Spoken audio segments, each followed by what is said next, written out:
Listo. Pues bueno, según el temario y todo lo que ustedes han visto en este tiempo, sabemos que muchas veces la genética en general trata de enfermedades que quizás son raras, son poco frecuentes, y muchas veces lo asociamos con cosas que quizás no vamos a ver tan frecuentemente, aunque en las diferentes pláticas que ustedes han tenido a lo largo de estos días habrán visto que hay cosas mucho más frecuentes, lo importante es saber reconocerlas.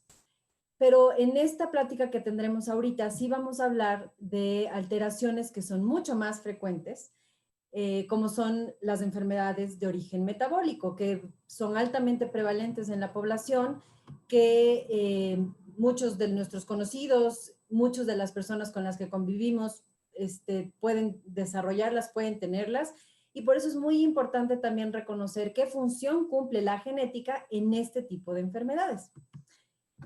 Si ustedes ven esta imagen aquí, yo creo que todos quisiéramos que la genética fuera algo de este estilo, en donde dos progenitores combinan de manera exacta sus rasgos físicos o en general su información genética y tengamos, por lo tanto, una descendencia muy predecible. Pero realmente la genética no funciona así, y más cuando hablamos de genética multifactorial, en donde más o menos realmente lo que vamos a tener es esto: diferentes características en donde no vamos a poder necesariamente predecir exactamente lo que va a pasar, ya que van a estar involucrados muchos genes en diferentes vías metabólicas o rutas metabólicas. Entonces, justamente teniendo en cuenta de esto, vamos a hablar de la herencia de la herencia multifactorial o de las enfermedades multifactoriales. Como su nombre lo dice, multifactorial quiere decir que va a depender de múltiples factores. Y particularmente esto es una manera muy simplista de ver la enfermedad multifactorial, pero a la vez lo hace un poco fácil. La enfermedad multifactorial entonces va a tener dos componentes muy importantes que van a ser los genes, nuestra herencia, esta información genética que proviene de nuestros padres y a su vez de sus padres. Y por otro lado vamos a tener el impacto del ambiente frente a esta información genética. Y van a haber múltiples factores que van a intervenir en la expresión de estos genes. Como ustedes saben, los genes son como una receta, son un código que va a poder traducirse a información que ya va a dar como resultado nuestro fenotipo, lo que vamos a ver. Y de esto de esta información va a depender tanto los rasgos normales como los rasgos que sean anormales o lo que va a generar enfermedad. ¿Qué pasa cuando hablamos de genes, cuando hablamos de herencia? Yo siempre digo que es como vinimos de fábrica. Por lo tanto, no podemos controlar qué nos heredaron ni qué vamos a heredar, al menos no todavía. Y aquí el punto fundamental es que, a diferencia de las enfermedades mendelianas que son monogénicas, como ahorita veíamos, por ejemplo, en el cáncer hereditario, que está reconocido un gen que es causal de la enfermedad, en las enfermedades multifactoriales esto no ocurre, sino se trata de enfermedades poligénicas, es decir, muchos genes de distintas rutas metabólicas que van a estar involucrados en el desarrollo de esta enfermedad. Y además tenemos el punto fundamental aquí de la epigenética, que es precisamente esta diferente expresión que podemos tener de los genes, que se van a activar o desactivar o tener una cierta expresión dependiendo de factores externos. Y por el otro lado de la balanza, y por lo general la que tiene más peso, va a ser entonces el ambiente. ¿A qué me refiero con ambiente? A nuestros hábitos, a nuestro estilo de vida, es decir, muchas de las enfermedades multifactoriales van a depender de si hay o no hay sedentarismo, de si es que existe o no existe sobrepeso o obesidad, de si es que hay alterada, si es que la microbiota está alterada, de qué tipo de alimentación se tiene, de qué origen somos. Todo esto va a repercutir. Entonces, tomemos como que los genes y lo que podemos tener en las enfermedades multifactoriales va a ser predisposición genética, es decir, tenemos ciertas variantes de diversos genes que nos pueden predisponer a desarrollar ciertas enfermedades. Pero ¿quién va a regular mucho de si es que se presenta o no? Va a ser el ambiente. Pensemos en un campo fértil en donde uno tiene ciertos genes que tienes un campo fértil. Todo va a depender de qué sembremos ahí y de cómo lo hagamos, si es que existe o no existe desarrollo de la enfermedad. Entonces, aquí muchas veces vamos a hablar de cierta predisposición, no como tal de algo causal.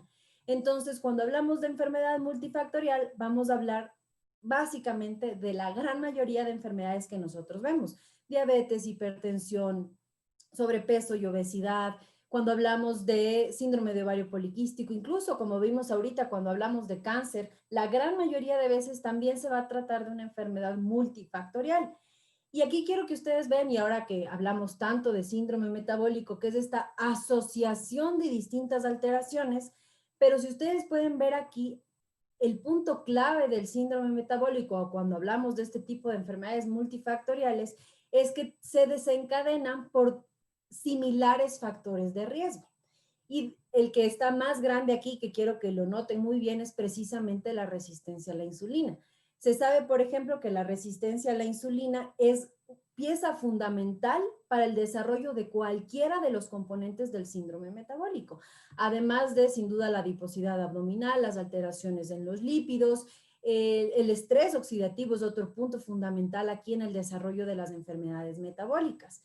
Entonces, cuando tenemos diversos factores de riesgo que, dependiendo de la enfermedad, uno u otro va a ser más prevalente, más cierta exposición ambiental, más una respuesta alterada, lo que vamos a tener son enfermedades asociadas, dentro de las que están, como ustedes pueden ver, las que vemos a diario: cáncer, diabetes, enfermedad cardiovascular, enfermedad hepática grasa, y que veremos un poco más de cada una de estas. Lo que quiero que resaltemos aquí es cómo la disfunción metabólica va a depender de factores de riesgo similares, por lo tanto, de rutas metabólicas similares, por lo tanto, de proteínas que van a estar relacionadas, por lo tanto, de muchos genes que también van a estar relacionados. Y entonces, teniendo en cuenta esto, vamos a hablar de la primera enfermedad que trataremos hoy, que es precisamente la obesidad. Aquí quiero mucho hacer hincapié en la palabra enfermedad, porque lastimosamente hemos normalizado a esta enfermedad. Tanto el sobrepeso como la obesidad forman parte de las enfermedades crónicas y además de las enfermedades crónicas inflamatorias. Lo que hemos hecho en los últimos años es tratar a la obesidad como una condición, es decir, algo con lo que así soy. Es que yo siempre he sido así, es que tengo los huesos anchos, es que tengo la tiroides, también por ahí ustedes habrán escuchado. Y el punto fundamental aquí es que no estamos relacionando esta alteración con una verdadera enfermedad inflamatoria. El sobrepeso y la obesidad, a lo largo del tiempo desarrollado, a lo largo de muchos años, generan inflamación crónica y por lo tanto está relacionada con diferentes alteraciones metabólicas. ¿Por qué ha ocurrido esto? Lastimosamente vivimos en lo que se conoce como un ambiente obesigénico. Creo que todos nos podemos relacionar con las imágenes que están aquí. Todas son imágenes tomadas de la prensa en México. Y aquí todos ustedes pueden ver que este ambiente en el que vivimos precisamente es el que ha normalizado esta enfermedad. ¿A qué se debe este ambiente obesigénico? Evidentemente al consumo de alimentos hipercalóricos, particularmente azúcares simples, entre otros. La falta de educación, que es muy importante, comenzando por el hecho de que no relacionamos la enfermedad, esta enfermedad no la relacionamos como tal con nuestro estilo de vida, ni siquiera la relacionamos como con una enfermedad. Por otro lado está el sedentarismo y también está el entorno familiar. Aquí hay un punto que hay que tomar en cuenta, por ejemplo, en cuanto al consumo de ciertos productos. México es el consumidor más alto de refresco de todo el mundo, con un consumo aproximado de 176 litros de refresco por cabeza por año, lo que nos habla de un consumo aparte en nuestro país que empieza desde, en promedio, el año de edad. Esto sin duda lleva a medidas preventivas que son ineficaces. Incluso ahorita habrán visto ustedes la rotulación que dice exceso de calorías, exceso de grasas saturadas. Y el otro día hicieron una encuesta, por ejemplo, en una tienda donde un niño compró taquis, creo, no me acuerdo, algún tipo de papitas, y le dijeron que por qué no escogía una fruta si es que eso decía que era riesgoso comer. Y el niño le dijo, Yo no sé qué significan calorías, yo no sé qué significan grasas saturadas, y aparte, ¿cómo me debe decir que esto es dulce si sabe salado? Esas son medidas preventivas ineficaces, porque no estamos llegando precisamente a lo que se espera, que es justamente lograr un control del consumo de alimentos que no deberíamos consumir. Esto nos ha llevado a mayor riesgo de enfermedades degenerativas y sin duda a un mayor gasto económico. Solo en tratar diabetes e hipertensión se va aproximadamente el 25% del gasto del seguro social. Entonces, estamos hablando de un problema y de una epidemia enorme. ¿Y cuál es el panorama en México? En México, cuando hablamos de adultos, tenemos una prevalencia del 75.2%. Esto quiere decir que 7 de cada 10 mexicanos tienen sobrepeso u obesidad. Como ustedes pueden ver, de estos casi 8, 4 van a tener sobrepeso y 3 van a tener obesidad, en donde la proporción de sobrepeso es mayor en hombres y la proporción de obesidad es mayor en mujeres. Y esto es un grave problema porque nos estamos debatiendo entre el primero y el segundo lugar de sobrepeso y obesidad en el mundo. Pero donde sí llevamos el primer lugar es en el sobrepeso y obesidad en niños. Tenemos el primer lugar en donde 4 de cada 10 niños mexicanos también ya padece sobrepeso u obesidad. Donde aquí es al revés, el sobrepeso es mayor en mujeres y obesidad es mayor en niños. Entonces estamos hablando de que, y yo siempre le pregunto, ¿por qué creen que tenemos el primer lugar de sobrepeso u obesidad en niños? Porque estos niños son hijos de los 8 de cada 10 adultos que tienen sobrepeso u obesidad, y estamos hablando entonces del entorno familiar. Me olvidé de mencionar un dato en la diapositiva anterior, que no sé si ustedes lo pudieron leer, pero justamente mencionaba que desde más o menos los años 80 a actualmente, o sea, en un lapso de como 30 años, se ha incrementado un 290% la obesidad en México y vamos al alza. Se espera que para el 2050, o sea, en 30 años más, solo el 8% de la población tenga normopeso, si no hacemos algo al respecto antes. Quiero esta imagen, como verán, bastante sencilla. No la vamos a describir, pero yo quiero que ustedes vean. Esta es una descripción general de las moléculas de señalización y la regulación del comportamiento de la alimentación por parte del sistema nervioso central. Es complejo, todas las rutas metabólicas que van a estar interrelacionadas y el control que lleva la saciedad y el apetito son complejas.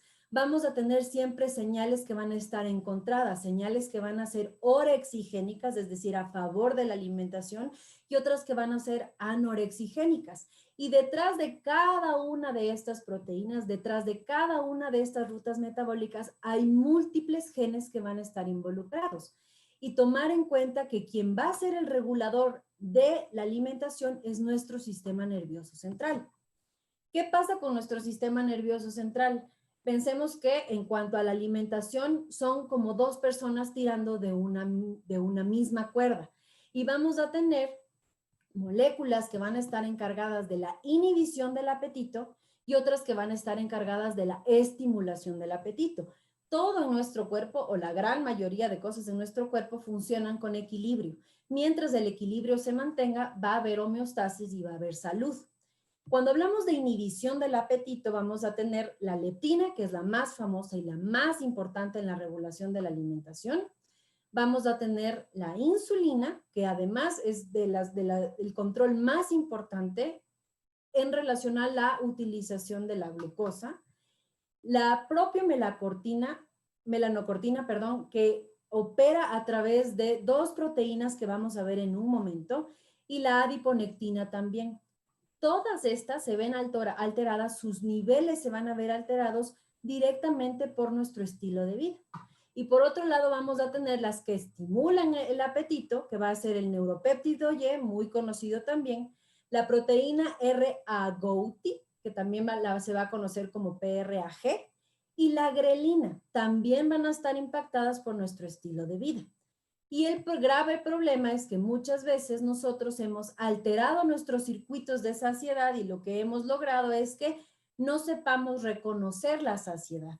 Nosotros somos mamíferos que en algún tiempo requeríamos un poco más del consumo de alimentos relacionado con el medio. Y eso ya no existe porque ahora tenemos casi siempre a disposición muchos alimentos.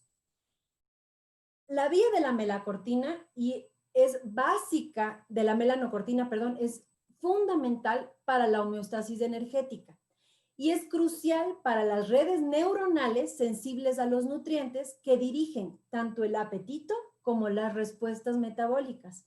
Y por otro lado, las vías centrales de la melanocortina van a estar involucradas también en los hábitos alimentarios en el contexto de la obesidad. ¿Por qué es muy importante reconocer esto? Por los genes que se han reconocido asociados a estas enfermedades o a esta enfermedad. Y básico mencionar que existen 5 receptores de melanocortina, como ustedes pueden ver aquí, cada uno va a regular o va a facilitar diferentes actividades biológicas.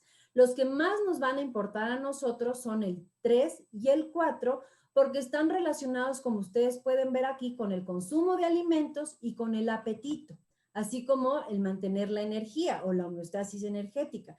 Recordemos que el sobrepeso y la obesidad son básicamente demasiada alimentación y poco consumo de energía, perder el balance precisamente. ¿Cómo funciona el balance energético mediado por estas dos proteínas? Los adipocitos producen leptina. Ya vimos que la leptina es básica y fundamental para el control, particularmente en la saciedad, inhibir el apetito. Esta va a atravesar la barrera hematoencefálica y ¿qué va a generar en el hipotálamo? Va a tener distintos receptores. Por un lado va a tener estos receptores de la propia melanocortina y también los receptores que están relacionados con anfetamina y cocaína, que van a, gracias a ciertas enzimas, producir metabolitos que activan estas dos proteínas. MCR3, los receptores que vimos de la melanocortina, y el receptor 4. ¿Qué va a generar esto? Va a reducir la alimentación, a generar saciedad y por otro lado va a aumentar el consumo energético, llegando a un balance. Pero al mismo tiempo es capaz de inhibir la vía del neuropéptido Y y de la AGRP, esta proteína que vimos hace un momento. ¿Y qué va a lograr con esto? También gracias a la vía de MCR3 y 4, reducir la alimentación y aumentar el balance energético. Entonces, el reconocer las rutas metabólicas que están relacionadas con estas enfermedades ha permitido llegar a reconocer la genética de la obesidad. Y dentro de la genética de la obesidad vamos a tener dos formas, las formas que van a ser sindrómicas y las que van a ser no sindrómicas. Dentro de las sindrómicas pueden ser las que se relacionen con alteraciones cromosómicas, como por ejemplo el síndrome de Prader-Willi, que muchos de ustedes lo deben conocer. Por otro lado, las que son pleiotrópicas, es decir, un gen que altera más de una ruta que va a tener diferentes manifestaciones clínicas, como por ejemplo ahí está el síndrome de X frágil o el síndrome de Cohen. Y por otro lado vamos a tener las formas no sindrómicas, que van a ser las más frecuentes, en donde van a haber enfermedades o va a haber obesidad por una mutación monogénica, es decir, sí puede haber obesidad mendeliana, que igual será en los casos más raros. Esto por lo general se presenta en la niñez y se observa una alteración no sindrómica, pero con una alteración genética que lleva a una obesidad, por lo general mórbida, con muchísima alteración. Ustedes habrán visto incluso casos que sacan en la televisión de niños de 3, 4 años que tienen obesidad mórbida y que no pueden detener el crecimiento y la alteración. Esto puede deberse, y cuando no son sindrómicas, a ciertos genes relacionados con el consumo de alimentos o con la regulación de estas vías que están alterados. Y por otro lado, la obesidad poligénica, que es la más frecuente, la que vemos en todas las personas o en la gran mayoría de personas que tienen sobrepeso u obesidad, en donde ya se han encontrado diferentes genes relacionados. Recordemos que al hablar de una enfermedad multifactorial estamos refiriéndonos a múltiples genes que están relacionados con diferentes rutas que nos predisponen y el ambiente permite que se expresen y que se genere enfermedad. Cuando hablamos de la genética de la obesidad, entonces tenemos que tener en cuenta que en las 2 últimas décadas, porque esto es reciente y va de la mano del desarrollo de técnicas moleculares. Mientras más técnicas moleculares y más accesibles son, más vamos a reconocer variantes genéticas relacionadas con enfermedades multifactoriales. Se han hecho estudios de ligamiento, análisis de genes candidatos y lo que más información ha dado en las enfermedades multifactoriales son los GWAS o estudios de asociación de genoma completo. Y es importante reconocer un término que vamos a repetir en todas las enfermedades que se conoce como heredabilidad. Heredabilidad no es lo mismo que herencia, no es un modo de herencia. Heredabilidad se refiere a la proporción de variación interindividual, es decir, la variación entre cada persona que se atribuye a factores genéticos. Es decir, ¿qué tanto de esta enfermedad es atribuible a factores genéticos? Cuando hablamos de la heredabilidad del índice de masa corporal, estamos hablando que tiene una heredabilidad de hasta el 70%. Es decir, la cantidad de genes que van a estar relacionados o van a vincularse con el desarrollo de la enfermedad es muy alta. Los GWAS para índice de masa corporal, para relación de cintura-cadera y otros rasgos de adiposidad han identificado ya más de 500 polimorfismos, es decir, SNPs, variantes genéticas, que están relacionados con sobrepeso y obesidad. Y estos representan aproximadamente el 30% de la variación en el índice de masa corporal. Entonces, la genética está íntimamente vinculada con el desarrollo de estas enfermedades. Incluso ustedes aquí pueden ver todos estos genes que están enlistados aquí, son los que han sido descubiertos precisamente gracias a los estudios de GWAS. Y ustedes pueden ver que o diferentes grupos de genes se han relacionado con diferentes rasgos de adiposidad, ya sea la circunferencia cintura-cadera, la adiposidad visceral, entre muchos otros. Aquí también están los de obesidad extrema y diferentes genes que han estado relacionados. De toda esta lista de genes, los más importantes son estos dos. Incluso el primer locus identificado fue este gen que se llama FTO, por sus siglas en inglés de Fat Mass Obesity Associated, y tiene el mayor efecto sobre el riesgo de fenotipos de obesidad hasta la fecha. Es el más importante.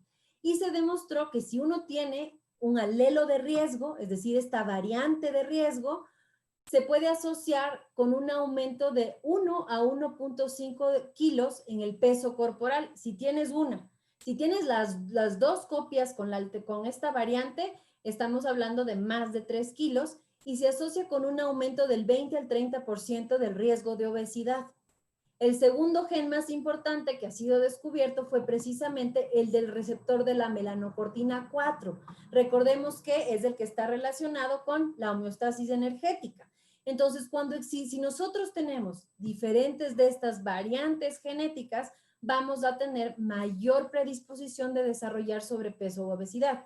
Si a eso le añadimos los malos hábitos, que también son muy frecuentes en la población, vamos a tener lo que incluso vemos ahora: 3/4 partes de la población con sobrepeso u obesidad. Además está la epigenética. ¿A qué nos referimos con esto? Estas interacciones entre el gen y el ambiente. Cómo el ambiente y sus diferentes factores van a incidir en cómo va a expresarse un gen. Y cuando hablamos de epigenética y obesidad, estamos hablando de gen más alcohol, de gen más tabaco, de gen más ambiente, por ejemplo, la contaminación, de gen más estado socioeconómico, de gen más sexo, de gen más dieta, de gen más actividad física o incluso gen más intervenciones para pérdida de peso. Todas estas diferentes variables van a intervenir en la metilación del DNA, que puede ser diferencial. Por lo tanto, va a haber una expresión alterada de estos genes y esto hace que puedan manifestarse la enfermedad.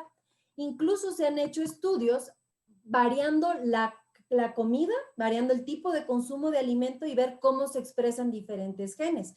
Por ejemplo, ustedes pueden ver aquí, existe una metilación del DNA diferente o diferencial si es que existe una alimentación de puras grasas poliinsaturadas, o si es que sean dietas ricas en grasas, o si es que son dietas ricas en glucosas, o si es que son dietas relacionadas con ayuno. Entonces, cada uno de los genes va a responder diferente al ambiente y por eso nuestro estilo de vida tiene un factor fundamental en el desarrollo de estas enfermedades. Y el problema más grave, yo creo, del sobrepeso y la obesidad es básicamente la causalidad con todo el resto de enfermedades que nosotros vemos aquí. Y ustedes pueden ver todas las que están en verde, se refiere a enfermedades donde hay causalidad directa, es decir, obesidad genera riesgo para enfermedad coronaria, para esclerosis múltiple, para ciertos tipos de cáncer, sin duda para diabetes mellitus tipo 2, ya vamos a ver, para síndrome de ovario poliquístico, para asma, para osteoartritis. Las que se encuentran en rojo es que hay una causalidad inversa, en donde va en contrario, ¿no? Los niveles bajos de vitamina D se asocian con obesidad. Y los que están en negro son los donde ha habido evidencia que no es contundente o que ha dado resultados que se han encontrado. Es decir, unos dicen que sí, otros dicen que no. Pero como ustedes pueden ver, la gran mayoría de alteraciones que nosotros sí tratamos están relacionadas con obesidad. Y por eso la importancia de reconocer estas rutas metabólicas. Además, porque las 3 principales causas de muerte en México se van a relacionar y tienen como factor de riesgo en común el sobrepeso y la obesidad. Las enfermedades cardíacas, diabetes en segundo lugar, cáncer en tercer lugar y en cuarto lugar se encuentra la enfermedad hepática, todas relacionadas con sobrepeso y obesidad. Ahora, ya hablando de como el verdadero centro del problema que es sobrepeso y obesidad, vamos a tocar 3 enfermedades que se relacionan con esta alteración: diabetes, hipertensión y enfermedad hepática grasa. Viendo a grandes rasgos, porque pudiéramos, si no, estar una hora con cada una de estas patologías, hablando precisamente de la relación que tienen con la genética. Cuando hablamos de diabetes y genética, entonces, lo primero que tenemos que saber es dónde estamos parados en relación a diabetes en el país. Estos son los últimos datos del ENSANUT, en donde, que llega hasta el 2018, en donde ustedes pueden ver que en 6 años el porcentaje de población de 20 años que ya tiene diagnóstico de diabetes aumentó en más de 2 millones de personas en solo 6 años. 10.3% actualmente, en donde la prevalencia es mayor en mujeres que en hombres. Y la principal alteración relacionada va a ser retinopatía diabética. Pero eso no es lo peor, sino que actualmente en México existen aproximadamente 16 millones de prediabéticos. Es decir, esta condición en donde no tienes valores normales, pero tampoco anormales y por lo tanto estás en un limbo. No es un diagnóstico como tal, sino es una condición de riesgo. ¿Por qué? Porque 7 de cada 10 personas con prediabetes, es decir, el 70%, van a desarrollar diabetes si no se toma una medida de cambio. ¿Cuál es la principal y la que tiene más éxito para impedir la progresión? Bajar de peso. Y la segunda puede ser también utilizar, por ejemplo, medicamentos como metformina. Pero, ¿cuál es el otro problema que tenemos? Los mitos relacionados con la diabetes, particularmente en nuestro país. Por eso les pongo aquí, ni el susto más grande la causa, ni el bolillo más rico la previene.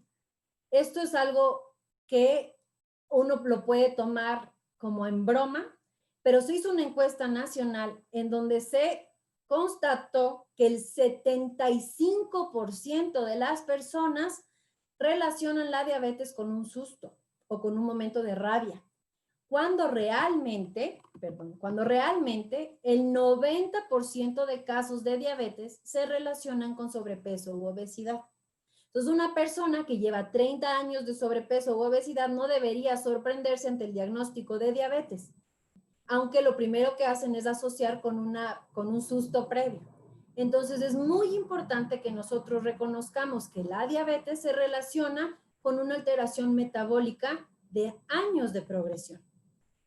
Ustedes recordarán cuando habrán visto diabetes en la escuela, que precisamente hablábamos primero del octeto ominoso, es decir, de 8 mecanismos fisiopatológicos relacionados con la enfermedad.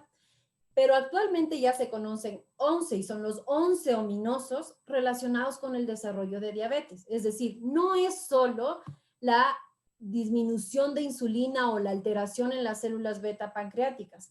No es solo la resistencia a la insulina. Hay 9 rutas metabólicas más involucradas. La inflamación, la alteración del sistema inmune, la alteración de la microbiota, el famoso efecto incretina que se va perdiendo, la alteración también de la célula alfa pancreática, incluso la alteración del sistema nervioso central. Entonces, ahora imagínense cuántos genes van a estar relacionados si son mínimo 11 rutas metabólicas encargadas de que aparezca hiperglucemia y que van a estar detrás de esta enfermedad. Cuando hablamos de genética o la genética de la diabetes, tenemos que saber que las estimaciones de heredabilidad varían entre 25 a 80% en diferentes estudios. ¿Cuándo se ha visto la heredabilidad más alta? En los estudios que han dado seguimiento a largo plazo, lo que nos habla de que la heredabilidad es muy alta. Miren ustedes esto, el riesgo de desarrollar diabetes durante la vida es del 40% para las personas que tienen un padre, o sea, padre o madre, con diabetes mellitus tipo 2.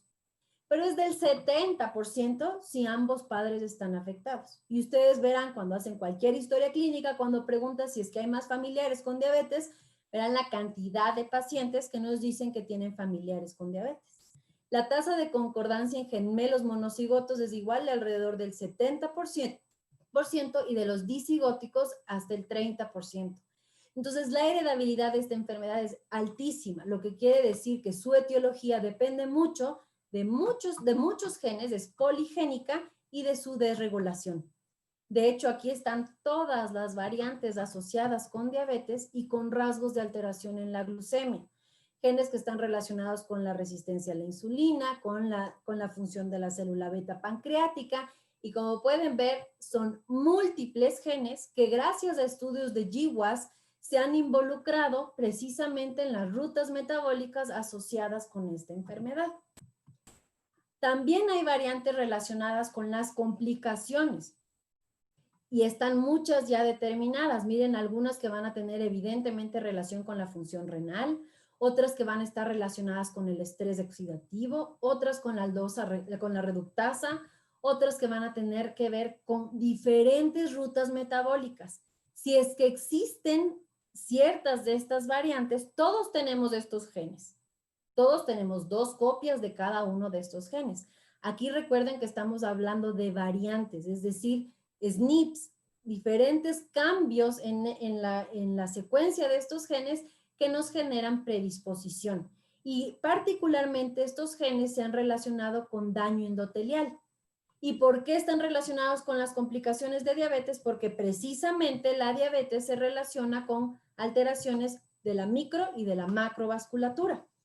Y también están reconocidos toda esta cantidad de genes relacionados con la epigenética, es decir, genes que cambian su expresión, alteran su expresión, cambian los patrones de metilación a causa del ambiente. Quiero que vean ustedes aquí de las 2 enfermedades que ya vimos, tanto obesidad como diabetes. Van a existir tanto factores genéticos, predisposición genética, como factores no genéticos, la dieta, incluso lo que se conoce como el ambiente intrauterino, porque ya puede existir programación genética intraútero para que en tu vida adulta tú desarrolles enfermedades metabólicas. Y sin duda también el envejecimiento. Todos estos factores se relacionan con estas 2 enfermedades, pero a su vez se relacionan con la epigenética.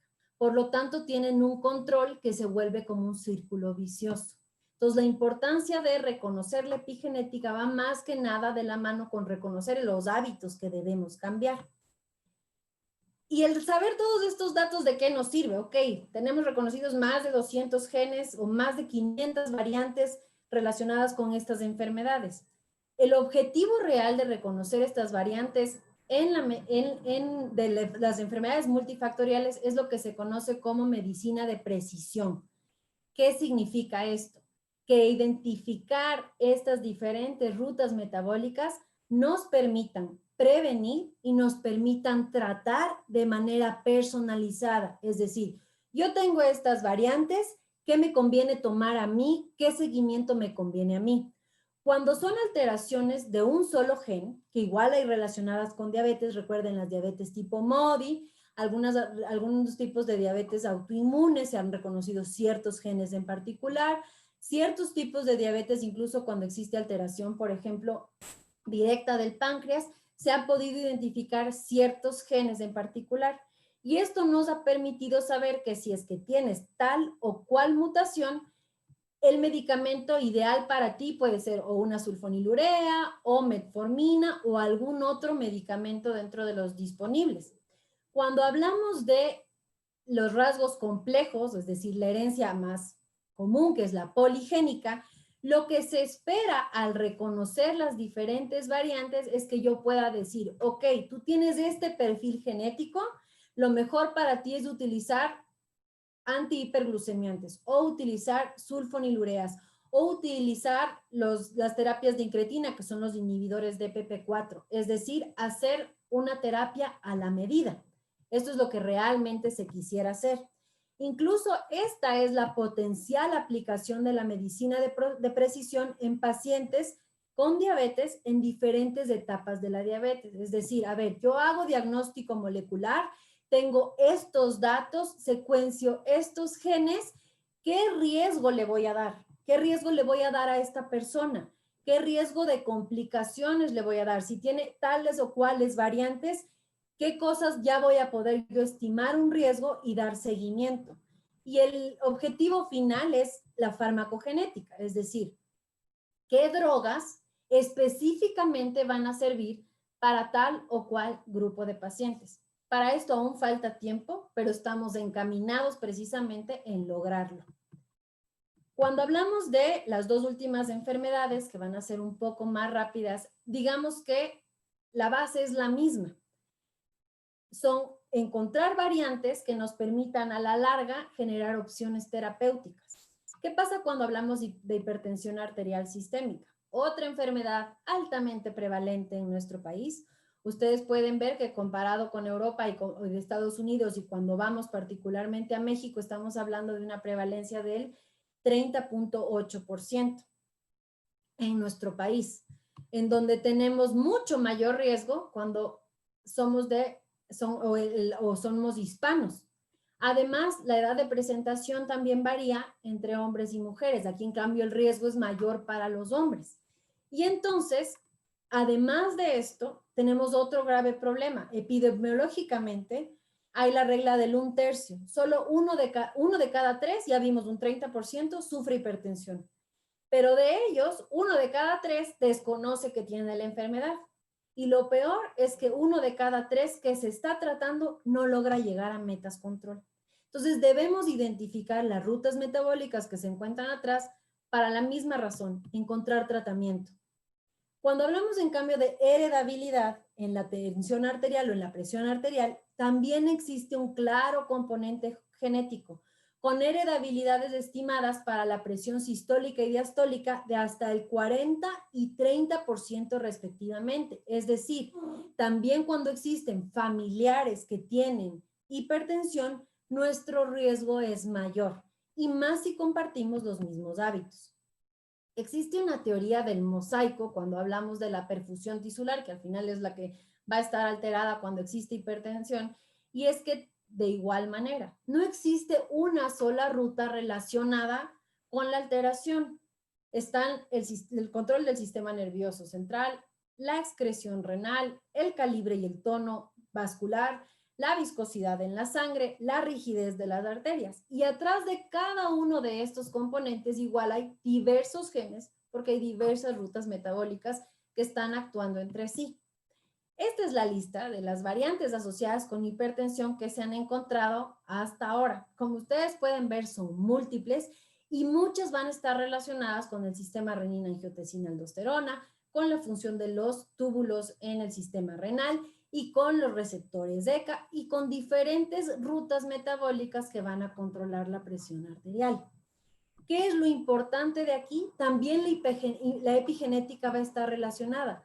va a haber metilación diferencial de DNA y modificación de las histonas que van a interferir en la expresión genética, particularmente del sistema renina-angiotensina-aldosterona, como de las mismas células sanguíneas y que nos van a generar como tal hipertensión. Es decir, de igual manera que las otras enfermedades, hay múltiples mecanismos que van a estar relacionados.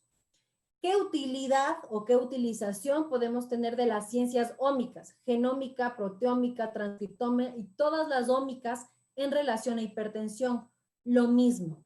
¿Qué queremos lograr? Descubrir cuál es la patofisiología, la fisiopatología detrás, cuáles son los factores patogénicos, las vías que están relacionadas. Por otro lado, se quiere llegar al diagnóstico, describir qué alteraciones moleculares en cada uno de los pacientes han llevado al desarrollo de la alteración. Por otro lado, también lo que queremos es que haya predicción de daño o de complicaciones. Y sin duda, a donde más queremos llegar es a farmacogenética. Tratamientos hechos a medida, acorde a las variantes genéticas que han sido descubiertas también, para saber si es que se utiliza un ARA2, para ver si se utiliza un YECA, para saber si necesita o no necesita hidroclorotiazida. Cada uno de los tratamientos también van a depender de las variantes, porque de esto va a depender la relación de la enfermedad y del seguimiento. Y por último, para hablar de enfermedad hepática grasa, y porque igual ya estamos sobre el tiempo, esto es lo que se conoce como la epidemia del siglo XXI. El hígado graso por mucho tiempo fue olvidado y mencionábamos que era como un hallazgo incidental. Y decíamos, encontraron hígado graso, ¿qué hago? Nada. Actualmente se sabe la relación que tiene la enfermedad hepática grasa con toda la disfunción metabólica y que también tiene un gran componente de estrés oxidativo y de resistencia a la insulina. ¿Cuál ha sido la evolución igual de la genética y las enfermedades hepáticas?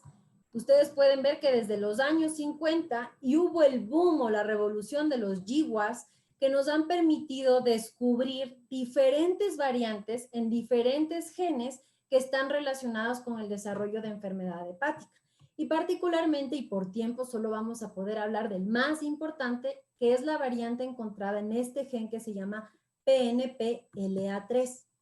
¿Por qué la enfermedad hepática grasa es importante? Primero, por lo general se le atribuye a dos factores y así se manejó durante mucho tiempo. Se decía enfermedad hepática grasa alcohólica y enfermedad hepática grasa no alcohólica. Por suerte eso ya cambió. Actualmente tenemos dos orígenes, la enfermedad hepática grasa alcohólica y la que antes se llamaba como no alcohólica, hace ni 3 meses cambió de nombre a enfermedad hepática grasa asociada a disfunción metabólica, porque ya se sabe la relación que tiene con sobrepeso, obesidad y diabetes. Y entonces decimos, si es que existe este origen, ¿por qué hay más personas que lo desarrollan si solo 10 al 20% beben alcohol y hay personas que incluso no tienen sobrepeso y desarrollan enfermedad hepática severa que llega hasta cirrosis? Aquí es cuando los factores genéticos toman una gran relevancia en la etiología de la enfermedad. La enfermedad hepática grasa asociada a disfunción metabólica presenta una heredabilidad en hispanos de hasta el 31%. Y aquí tenemos lo que se conoce como el triángulo infernal de la enfermedad hepática grasa, en donde van a haber 3 factores. Por un lado, alcohol, por otro lado, la dieta y por otro lado, las variantes genéticas que van a estar relacionadas con el desarrollo de la enfermedad. ¿Y por qué es importante este gen? Este gen PNPLA3, que su ubicación es en el cromosoma 22, codifica para la proteína llamada adiponutrina, que esta lo que hace es mediar la hidrólisis de los triglicéridos dentro de los adipocitos. Esta variante fue identificada en el 2008 y es la variante más importante jamás replicada en la historia de la hepatología, porque confiere susceptibilidad para enfermedad hepática grasa. ¿Y por qué? Esta proteína o este gen está regulado nutricionalmente a nivel transcripcional en respuesta al consumo de carbohidratos. Si es que uno tiene una variante genética, que ya es una variante reconocida, que es esta variante que ustedes ven aquí, que es el cambio de una isoleucina por una metionina, lo que genera es que cuando hay consumo de carbohidratos, los triglicéridos se van a quedar atrapados dentro del adipocito y se van a quedar atrapados dentro del hepatocito. ¿Y esto qué va a generar entonces? Enfermedad hepática grasa. Si uno no tiene esta variante, lo más probable es que no la desarrolles. Ahora, esta variante provoca un 70% más contenido de lípidos hepáticos, por eso es tan importante. Y está presente, cuando está presente, hay 3 veces más riesgo de tener necrosis, inflamación o fibrosis.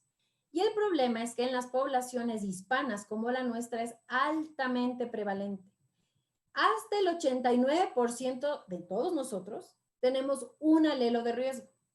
Y más de la mitad tienen los 2 alelos de riesgo, es decir, son homocigotos para esta variante, lo que da 3.8 veces más riesgo de esteatohepatitis, es decir, de inflamación posterior al hígado graso, y 2.3 veces más riesgo de fibrosis hepática, teniendo un riesgo 12 veces mayor para desarrollar cáncer hepatocelular en comparación con controles sanos.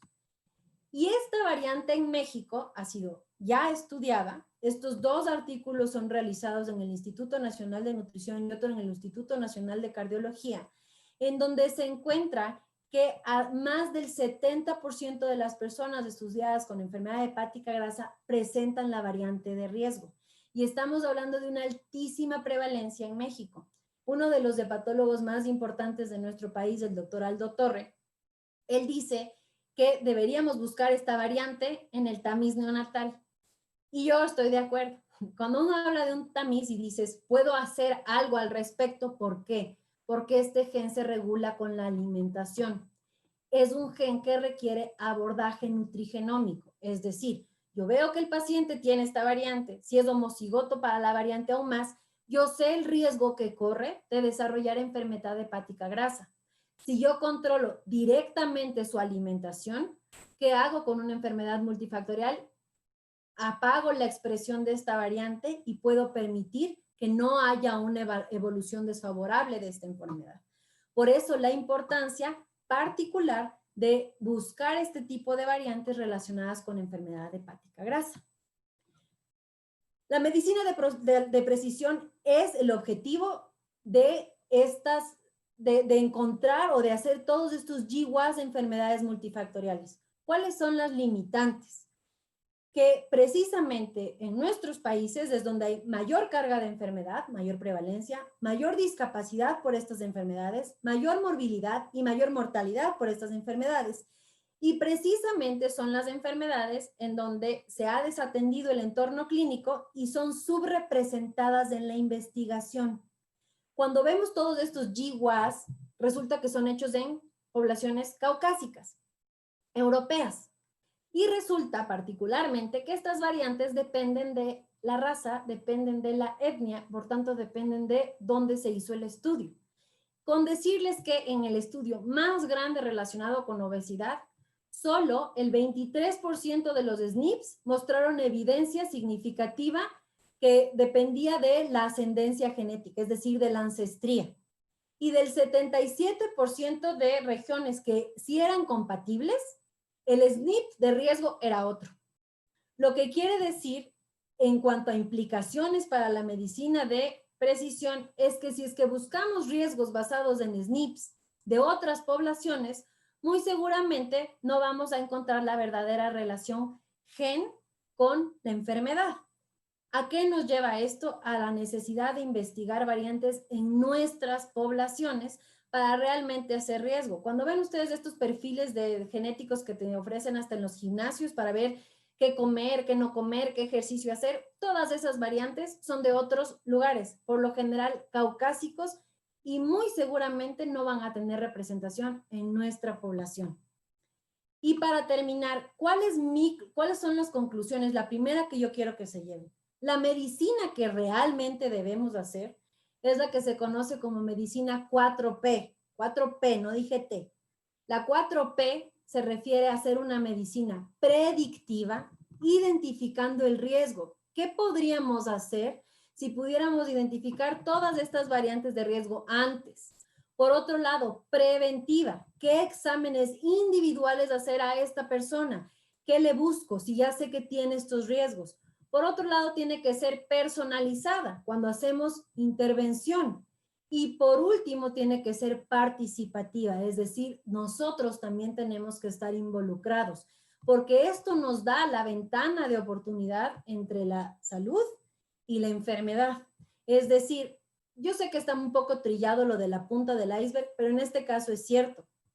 Estamos tratando nosotros las enfermedades aquí, cuando todo lo relevante de la enfermedad está todavía sumergido y no tenemos realmente todo el conocimiento. ¿Qué conclusiones quiero que se lleven? Gran parte de la etiología de las enfermedades multifactoriales, como ustedes vieron, es genética. Por lo tanto, es necesario establecer variantes genéticas en la población hispana. La comprensión y explotación de los mecanismos moleculares que nos promete impulsar un avance sin precedentes en la medicina de precisión, es decir, hecha a la medida. La medicina personalizada tiene que ser multidisciplinaria. El diagnóstico de una variante genética puede cambiar el curso del tratamiento, de ahí la importancia de reconocerlas.